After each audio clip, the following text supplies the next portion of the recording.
It's a seizure. When's the seizure occur of a person? When a reasonable person, seeing what you're doing, would feel that they're not free to leave. But the answer to that question is yes. We then have to ask the second question, what kind of seizure was it? Was it a Terry stop or was it an arrest? Here in the right-hand column on page 29, Mr. Ford talks about how Terry stops work. And what's the big difference between a Terry stop and an arrest? Why do we get to do a Terry stop on reasonable suspicion? It's the time. Is the time.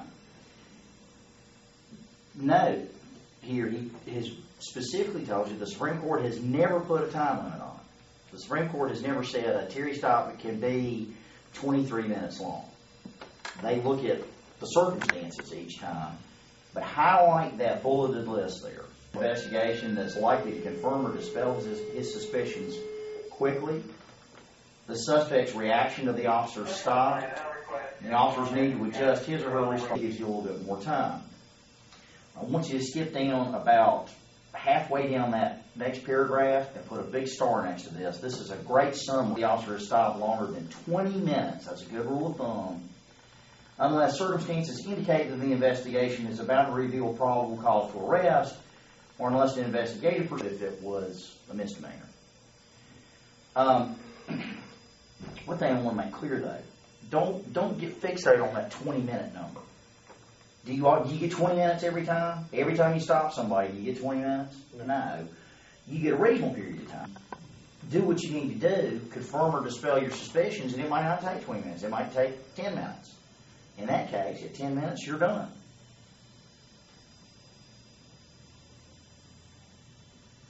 There's a discussion at the top of the next page about what you can do to keep a person there with you. Because remember, once we cross the threshold from something that's consensual to a seizure, we're allowed to use some degree of force to keep the person there with us. Take a look at what he says. This is the top of page 30. Obviously, all uses of force have to be reasonable to a person when the force was reasonable on the basis of the circumstances of each case. Blocking the suspect's car with police cars, drawing a gun on the suspect for the officer's protection, making the suspect lie on the ground, and look at this last one. I want to emphasize this one. Handcuffing the suspect. Now, this is one of the urban legends. And I know you guys don't believe this, but some officers believe that if you handcuff a person, that they're necessarily under arrest. And that's not the rule, is it? Yeah. There are times when it's okay to handcuff a person, briefly, that's not under arrest, and the case law makes it pretty clear that not only are they not under arrest, they aren't even necessarily in Miranda custody just because they have been temporarily handcuffed. So handcuffs are a factor. You need to use them appropriately, but the mere fact that you handcuff a person doesn't mean that that person's under arrest.